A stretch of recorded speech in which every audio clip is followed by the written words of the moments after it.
Hello and welcome my dear students. I am Rushali ma'am from VM academy classes Nashik. हम देख रहे हैं हमारे 12th का बायोलॉजी, देख रहे हैं chapter number 5 origin and evolution of life. ये वो एक इजी चैप्टर है हमारे सिलेबस का as compare to other topics. तो आज के लेक्चर में हमें देखना है, आज का लेक्चर नंबर 4 है। आज के लेक्चर में हमें देखना है modern synthetic theory of evolution. तो ये जो मॉडर्न सिंथेटिक थ्योरी थी इसके एक्चुअल 3 पार्ट है, तो तीनों पार्ट हमें डिटेल में देखने हैं। तो चलो स्टार्ट करते हैं। Modern synthetic theory of evolution एक बड़ा टॉपिक है, ये बड़ा वीडियो बनेगा इसका, तो अच्छे से देखना शुरू से। इसमें बहुत छोटे छोटे कंसेप्ट्स है और बहुत ही इंटरेस्टिंग टॉपिक है ये। ऑलरेडी इसमें से बहुत सारा पार्ट हमें पता है, क्योंकि इसमें जीन्स की, इनहेरिटेंस की बहुत सारी बातें होने वाली जो ऑलरेडी हमें पता है। डुप्लीकेशन क्या होता है, डिलीशन क्या होता है, उसके बाद ट्रांसलोकेशन क्या होता है, ये सारा यहाँ पे वापस होगा। तो चलो स्टार्ट करते हैं। Modern synthetic theory of evolution, lecture number 4, chapter number 5, origin and evolution of life, 12th biology with VM academy Nashik. Second हमें देखना है नेचुरल सिलेक्शन।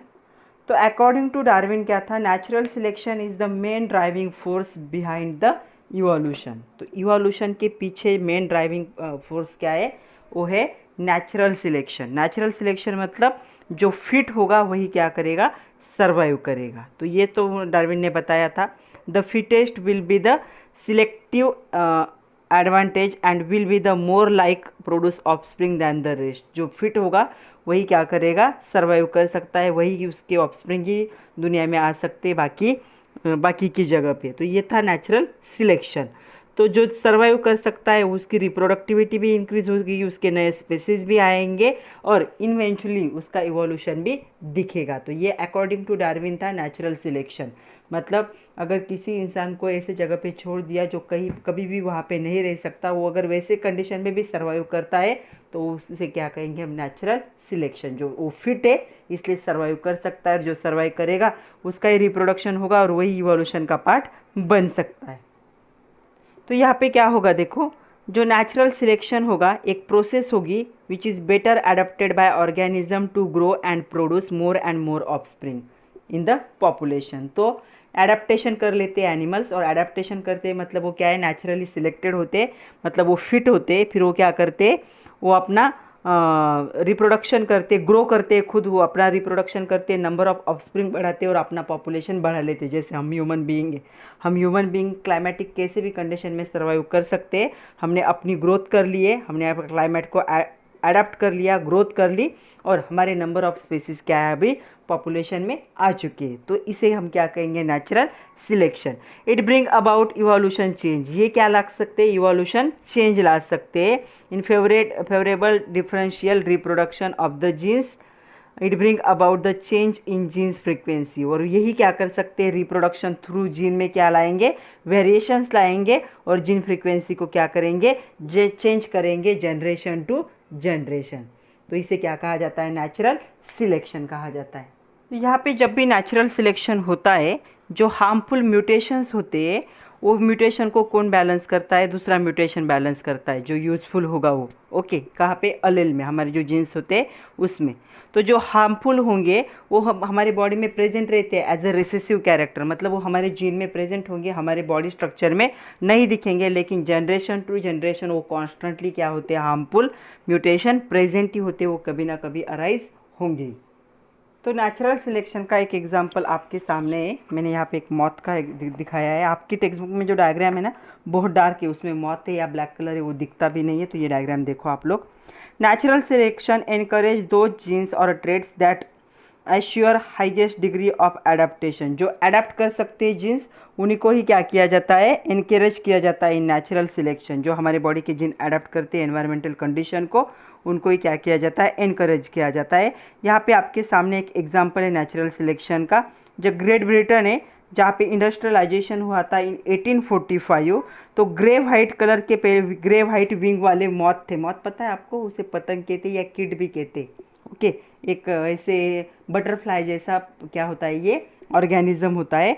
तो इंडस्ट्रियलाइजेशन से पहले उनके जो विंग्स थे यहाँ पे कैसे थे, यहाँ पे ग्रे वाइट विंग के थे ये मॉथ।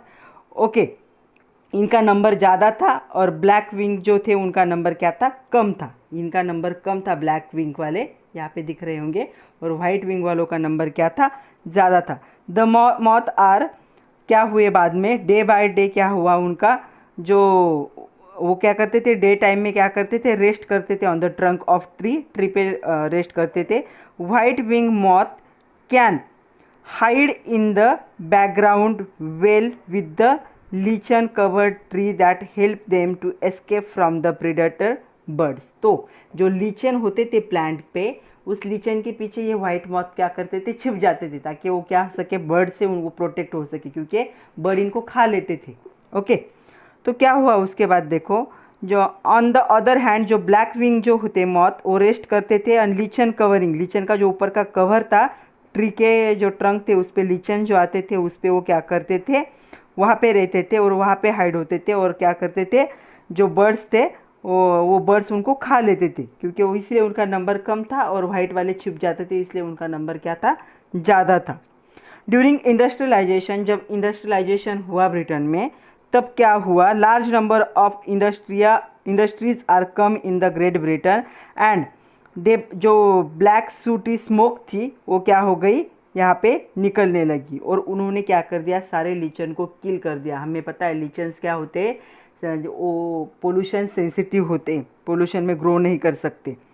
तो वो क्या हुआ, तो जो ब्लैक सूट थी, ब्लैक स्मोक जो था इंडस्ट्री का, सूटी स्मोक, उसने क्या कर दिया, लीचन को कवर कर दिया पूरी तरह से, और लीचन क्या हो गए, ब्लैक कलर में कन्वर्ट हो गए। लीचन जनरली ग्रीन कलर के होते, तो ब्लैक मॉथ उन पे बैठते थे, तो बाद में ब्लैक मॉथ क्या हो गए, उन पे बैठने लगे, तो फिर बाद में बर्ड्स को वो नहीं दिखे, बर्ड्स को कौन दिखने लगा, वो वाइट कलर वाले दिखने लगे, और जो वाइट वाले जो ट्रंक पे बैठते थे, जो ये लीचन थे, उस लीचन के पीछे छिपते थे, उनका बाद में उनका क्या हो गया, कम हो गया, और ये क्या हो गए, इनका अमाउंट बढ़ गया।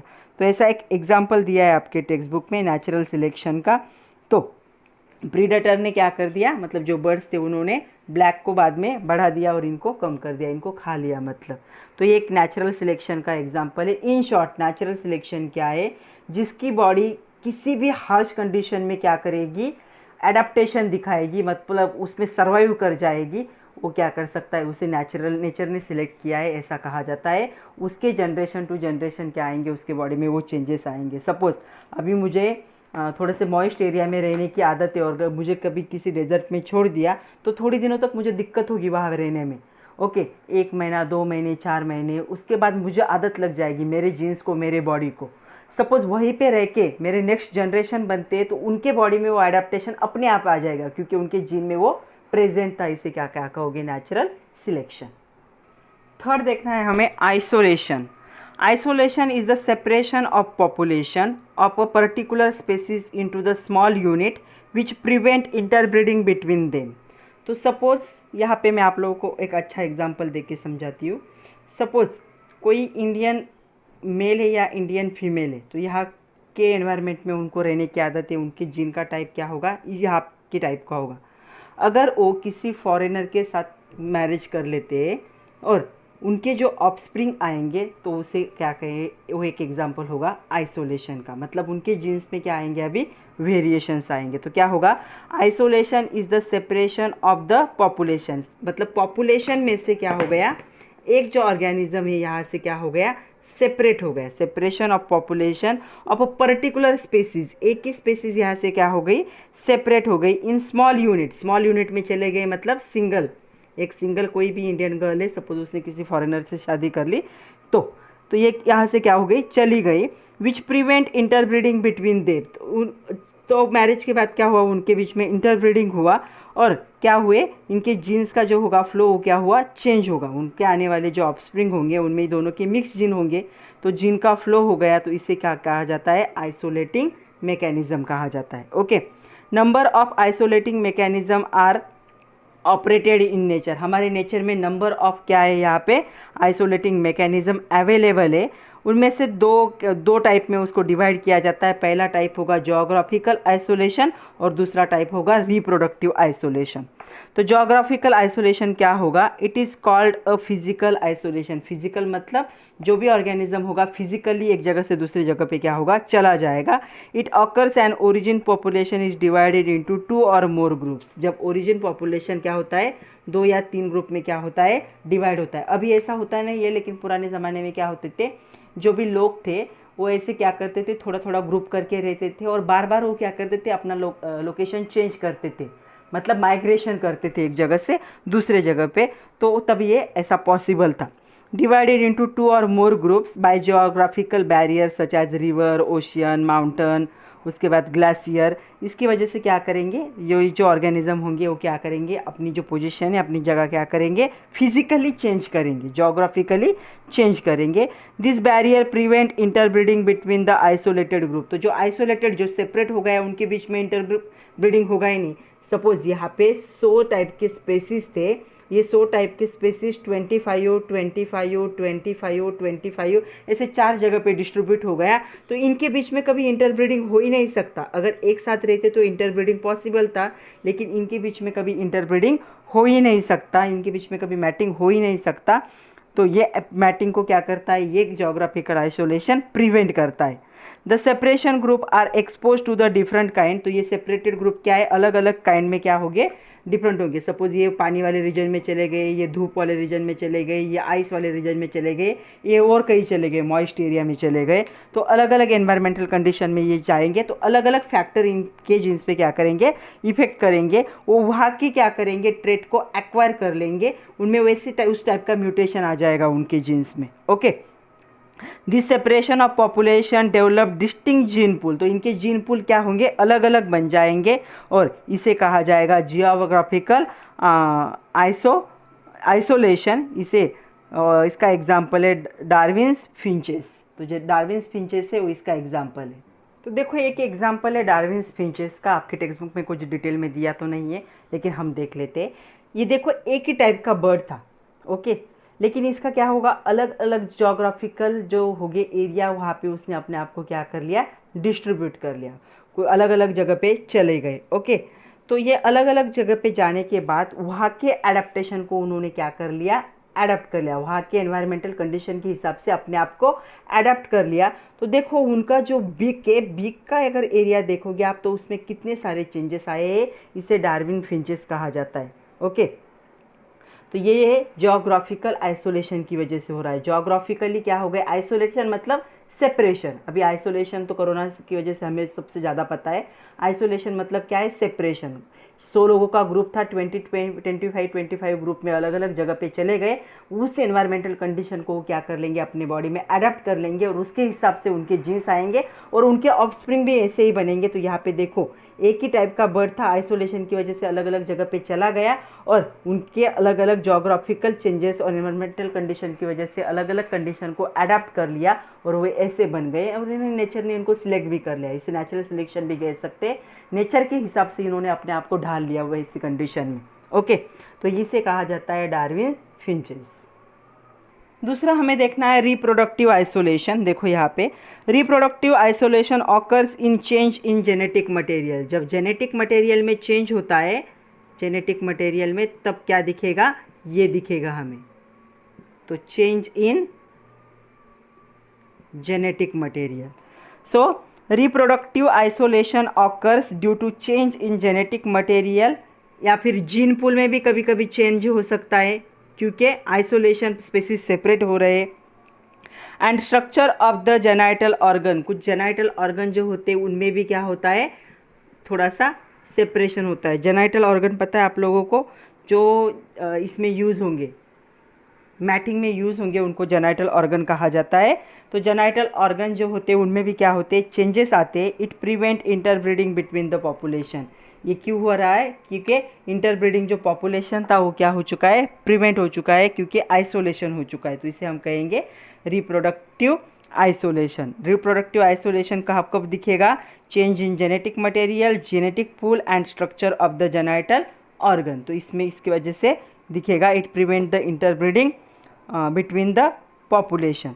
अभी हमें देखना है ये जो आइसोलेटिंग मैकेनिज़्म है उसके टाइप देखने। तो जो आइसोलेटिंग मैकेनिज़्म है उसके एक्चुअल 2 टाइप है। पहला टाइप है यहाँ पे प्री मैटिंग, इसे प्री जाइगोटिक आइसोलेटिंग मैकेनिज़्म भी कहा जाता है, और दूसरा यहाँ पे पोस्ट मैटिंग, मतलब मैटिंग से पहले और मैटिंग के बाद में। तो चलो एक एक को देखते हैं डिटेल में। तो चलो देखते हैं type of isolating mechanism. Pre mating और प्री जाइगोटिक आइसोलेटिंग मैकेनिज़्म कहा जाता है इसे। ये मैकेनिज़्म क्या करता है, एक तो फर्टिलाइजेशन नहीं होने देगा, या फिर फर्टिलाइजेशन हो भी गया तो जाइगोट फॉर्मेशन नहीं होने देगा। तो इस मैकेनिज़्म में क्या किया जाता है, प्रिवेंट द फर्टिलाइजेशन। जनरली क्या होता है रिप्रोडक्शन में, जो भी सेक्सुअल रिप्रोडक्शन है, एक मेल होता है एक फीमेल होती है। मेल के पास होता है मेल गैमेट और फीमेल के पास होता है फीमेल गैमेट। ये दोनों गैमेट क्या करते हैं, एक दूसरे के कांटेक्ट में आते हैं, यहाँ पे फर्टिलाइजेशन होता है। हमें ऑलरेडी फर्टिलाइजेशन देख चुके आप लोगों को पता है। और यहाँ पे क्या फॉर्म होता है, जाइगोट फॉर्म होता है। ओके, तो ये क्या होगा, एक तो फर्टिलाइजेशन नहीं होने देगा, फर्टिलाइजेशन हुआ तो जाइगोट को फॉर्म नहीं होने देगा। ये मैकेनिज्म इसे कहा जाता है प्री मैटिंग और प्री जाइगोटिक आइसोलेटिंग मैकेनिज्म। तो ये जो होता है प्री मैटिंग और प्री जाइगोटिक आइसोलेटिंग मैकेनिज्म, इसमें 4 टाइप आते हैं। पहला होगा हैबिटेट आइसोलेशन, इसे इकोलॉजिकल आइसोलेशन भी कहा जाता है।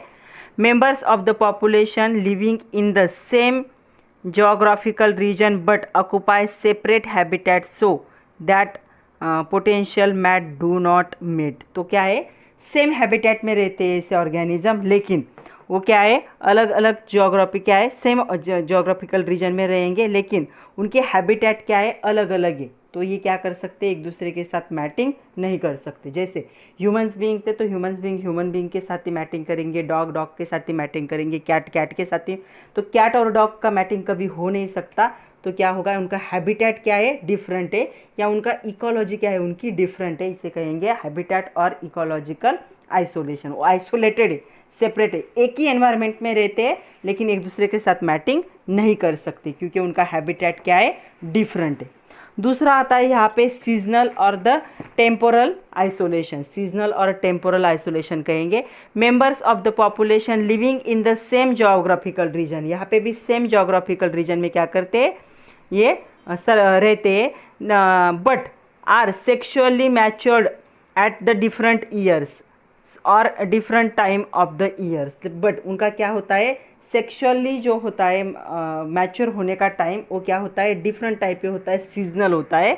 वो एक ही टाइम पे क्या है, सेक्सुअली मैच्योर नहीं हो सकते। मतलब ऐसा कोई एरिया होगा जहाँ पे जो ऑर्गेनिजम्स होंगे वो 15 के एज में क्या होते हैं या 18 के एज में क्या होते हैं, मैच्योर होते।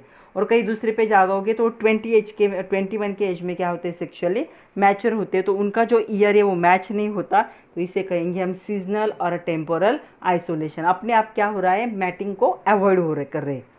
उसके बाद है इथोलॉजिकल आइसोलेशन।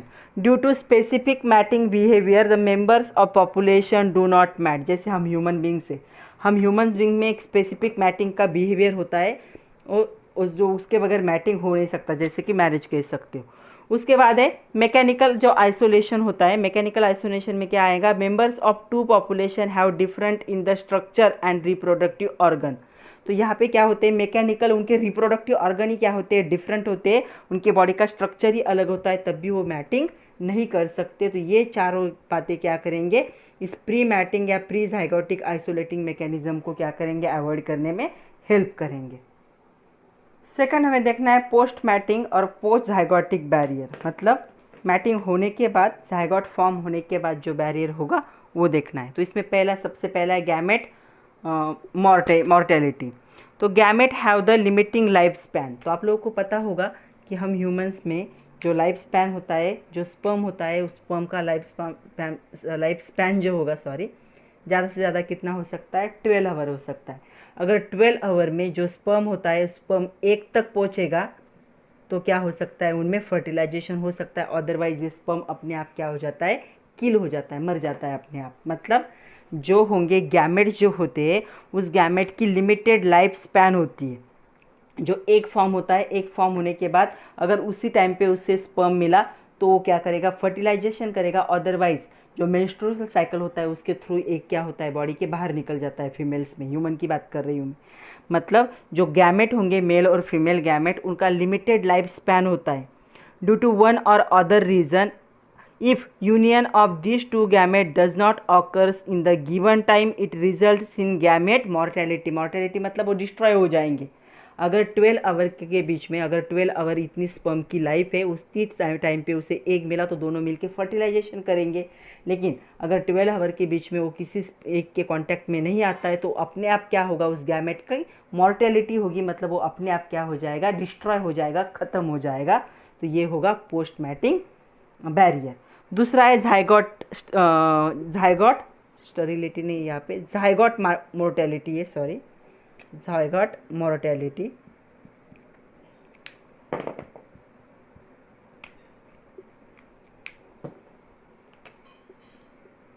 मोर्टेलिटी मतलब फर्टिलाइजेशन हो चुका है और जाइगोट फॉर्म हो चुका है, मतलब मेल और जो फीमेल होंगे उन्होंने फर्टिलाइजेशन करके जाइगोट को फॉर्म कर दिया, जाइगोट अभी तैयार हो चुका है। यहाँ पे पहले पे क्या हुआ, फर्टिलाइजेशन ही नहीं हुआ, दोनों का क्या है, यहाँ पे मेल और फीमेल गैमेट का कॉम्बिनेशन होके फर्टिलाइजेशन ही नहीं हुआ। दूसरे में क्या हुआ, जाइगोट फॉर्म हुआ, लेकिन उसकी मॉर्टेलिटी मतलब जाइगोट फॉर्म होने के बाद वो भी डिस्ट्रॉय हो सकता है। तो क्या होगा, here egg is fertilise but zygote dies due to one और द अदर रीज़न। मतलब यहाँ पे क्या हुआ, एग जो था फीमेल का, उसके पास जो मेल स्पर्म थे वो स्पर्म आ गए, ओके, ये सारा पूरा देख चुके, और यहाँ पे जाइगोट फॉर्म हो गया फीमेल के अंदर, ओके, उसके यूटेरस में। लेकिन किसी रीज़न की वजह से ये जो हो गया डिस्ट्रॉय हो गया, मतलब उस फीमेल ने कोई मेडिसिन ले लिए, उसने कोई दवाई ले ली, उसे टेम्परेचर आ गया, वो बीमार हो गई, किसी भी रीज़न की वजह से वो जाइगोट क्या हो गया, डिस्ट्रॉय हो गया। तो इसे क्या कहेंगे, जाइगोट मॉर्टेलिटी, मतलब जाइगोट ही क्या हो गया, ख़त्म हो गया। ओके, नेक्स्ट है hybrid sterility, third one. Hybrid sterility देखो क्या होता है, hybrids develop to the maturity but become sterile. जो हाइब्रिड होते हैं वो क्या है, मैच्योर तो होते हैं लेकिन वो क्या होता है, स्टराइल होते, मतलब रिप्रोडक्शन नहीं कर सकते। फेलियर फॉर द टू क्या करेंगे, जो गैमेटोजेनेसिस प्रोसेस होता है मियोसिस में, वो गैमेटोजेनेसिस प्रोसेस इनमें होगा ही नहीं। तो आप लोगों को म्यूल पता होगा, म्यूल ये स्टराइल होता है, हमने 11th में देखा था। ये किससे बनता है, जब किसी हॉर्स का कॉम्बिनेशन किसी क्या है, डोंकी के साथ हो जाता है, तो दोनों मिलके जो रिप्रोडक्टिव जो उनका जो ऑफस्प्रिंग बनेगा उसे क्या कहा जाता है, म्यूल कहा जाता है। और ये क्या होता है, स्टराइल होता है, मतलब ये कभी भी रिप्रोडक्शन नहीं कर सकता। तो ऐसे जो हाइब्रिड स्टराइल होंगे, जो रिप्रोडक्शन नहीं कर सकते, अगर ऐसे फॉर्म हो गए तो अपने आप क्या हो जाएंगे, मॉर्टाइल हो जाएंगे, अपने आप ख़त्म हो जाएंगे। तो hybrid develop due to the maturity, but maturity की वजह से हाइब्रिड तो डेवलप हो गए, बट वो क्या निकले, स्टराइल निकले। तो ये क्या करेंगे, ये फेल्यूर होगा फॉर द गैमेटोजेनेसिस, ये गैमेट ही फॉर्म नहीं कर सकते। जो स्टराइल होते हैं वो गैमेट फॉर्म नहीं कर सकते। अगर कोई मेल स्टराइल है तो उसका मेल गैमेट फॉर्म नहीं होगा, अगर कोई फीमेल स्टराइल है तो उसका फीमेल गैमेट फॉर्म नहीं होगा। तो ये गैमेट फॉर्म नहीं कर सकते, इसलिए रिप्रोडक्शन नहीं कर सकते। तो इसका एग्जाम्पल है मूल, ये क्या होगा, हाइब्रिड है, ये एक स्टराइल होता है, दो अलग टाइप के इसके बीच में इंटरब्रीडिंग हुआ है, तब ये स्टराइल फॉर्म हुआ है, इसे हाइब्रिड कहा जाता है। जैसे कि हाइब्रिड एनिमल है, ये क्या है, फर्टिलाइजेशन नहीं कर सकता। तो ऐसा होगा, इसे क्या कहेंगे, हाइब्रिड स्टेरिलिटी। मतलब दो अलग अलग ऑर्गेनिज्म ने एक दूसरे के साथ ब्रीडिंग तो कर लिया, उनका ऑफस्प्रिंग भी आ गया, लेकिन जो ऑफस्प्रिंग होगा वो क्या होगा, स्टेराइल होगा।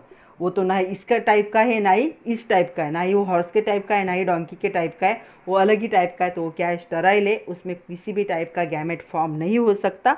तो इसे कहेंगे हाइब्रिड स्टेरिलिटी। और ये थी बच्चों, इसे कहा जाता था modern synthetic theory of evolution, जिसमें जीन का बहुत ज़्यादा इन्वॉल्वमेंट था, म्यूटेशन का, और दूसरा था वहाँ पे था नेचुरल सिलेक्शन। पे बेस भी कुछ क्वेश्चन है आपके एक्सरसाइज के, वो क्वेश्चन भी एक बार देख लेते हैं। हम सब सारा थ्योरी देख चुके हैं, सिर्फ क्वेश्चन देखते हैं अभी। What are genetic variation, explain the different factor responsible for genetic variation. तो जेनेटिक वेरिएशन अभी हमने देखा क्या है जेनेटिक वेरिएशन, और उसके कौन से फैक्टर है वो अभी हमने देखे इसी क्वेश्चन में। ओके, अभी जो देखा हमने पोस्ट मैटिंग प्री मैटिंग जो था वही। उसके बाद है analyse the different factors that are responsible for changing gene frequency. कौन से फैक्टर ऐसे जीन फ्रीक्वेंसी को क्या करेंगे, चेंज करेंगे। तो जीन फ्रीक्वेंसी को चेंज करने वाले फैक्टर आपको लिखने हैं। तो इसमें कौन से फैक्टर आएंगे, पहला आएगा जीन फ्लो।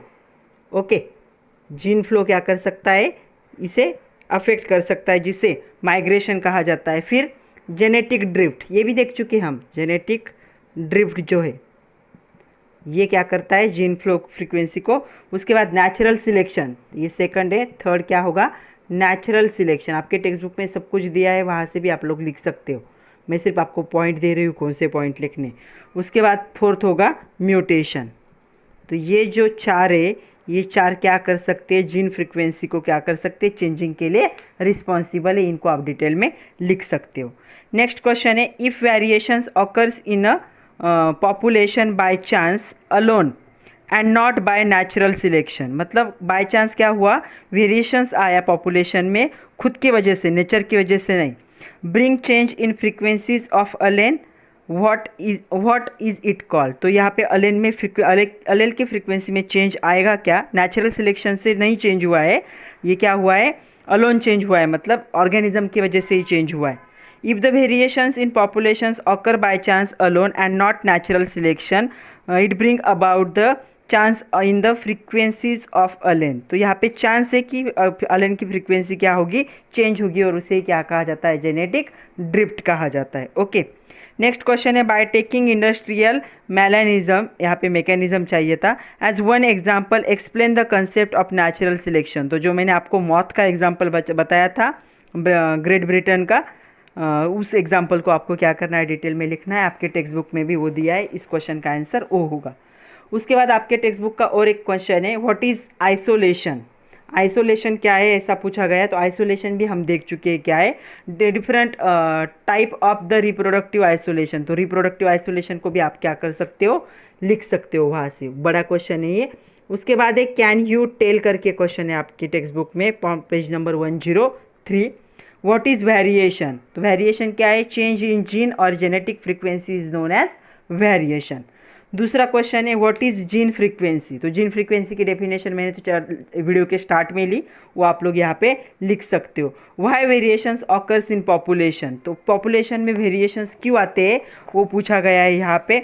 तो पॉपुलेशन में वेरिएशंस क्यों आते हैं, जो जेनेटिक वेरिएशंस आते हैं, एक तो जीन म्यूटेशन की वजह से आ सकते हैं, जेनेटिक रिकॉम्बिनेशन की वजह से आ सकते हैं, जीन फ्लो की वजह से आ सकते हैं, जेनेटिक ड्रिफ्ट की वजह से आ सकते हैं, या फिर क्रोमोसोमल एब्रेशन, जहाँ पे डिलीशन, डुप्लीकेशन, इन्वर्जन, ट्रांसलेशन होगा, उसकी वजह से क्या होंगे, यहाँ पे वेरिएशंस पॉपुलेशन में आते हैं। उसके बाद आपके एक्सरसाइज का एक क्वेश्चन है, match the columns, column 1 and column 2। तो यहाँ पे एक साइड में साइंटिस्ट के नाम है, दूसरी साइड में थेरीज का नाम है। तो किसने क्या यहाँ पे कौन सी थेरी को प्रपोज किया है। तो पहले ऑगस्ट, तो ऑगस्ट की कौन सी थेरी थी, ऑगस्ट ने जर्मोप्लाज्मा थेरी क्या की थी, यहाँ पे बताई थी। उन्होंने बताया था कि जो जर्म सेल होते हैं वो रिस्पॉन्सिबल होते हैं हेरिडिटी कैरेक्टर के लिए, सोमैटिक सेल रिस्पॉन्सिबल नहीं होते। उन्होंने वो रैट का एक्सपेरिमेंट किया था, रैट के टेल को कट करके उन्होंने क्या किए थे, 21 जनरेशन तक ऑब्जर्वेशन दिया था। दूसरे थे ह्यूगो ड्यूवेरिस, तो इनकी थी म्यूटेशन थेरी, ये तो याद ही होगी। उसके बाद थे चार्ल्स डार्विन, चार्ल्स डार्विन की थी theory of natural selection. Darwin आए तो नेचुरल सिलेक्शन याद ही रखना है। और उसके बाद थे लैमार्क, जो थे लैमार्क की थेरी फेल थी, इन्होंने फेल कर दी थी ऑगस्ट ने इनकी फेल, लेकिन उनकी थेरी क्या थी, थेरी ऑफ एक्वायर्ड कैरेक्टर, कि पेरेंट जैसे कैरेक्टर एक्वायर्ड करते वो आप उनके ऑफस्प्रिंग में आते, इनका ऐसा कहना था, लेकिन इन्होंने उसे गलत कह दिया। इन्होंने कहा कि जर्म में जो कैरेक्टर प्रेजेंट होते जर्म सेल में, वही क्या होते, एक्वायर होते, सारे कैरेक्टर एक्वायर नहीं होते। तो आज के लिए इतना ही था बच्चों, जितने भी क्वेश्चन थे मैंने ले लिया है, बहुत बड़ा टॉपिक था आज का। तो पढ़ते रहिए, नोट्स बनाइए, जहाँ जहाँ पे डायग्राम ड्रॉ करना ज़रूरी है डायग्राम ड्रॉ करिए, पढ़ते रहो। Thank you very much my dear students.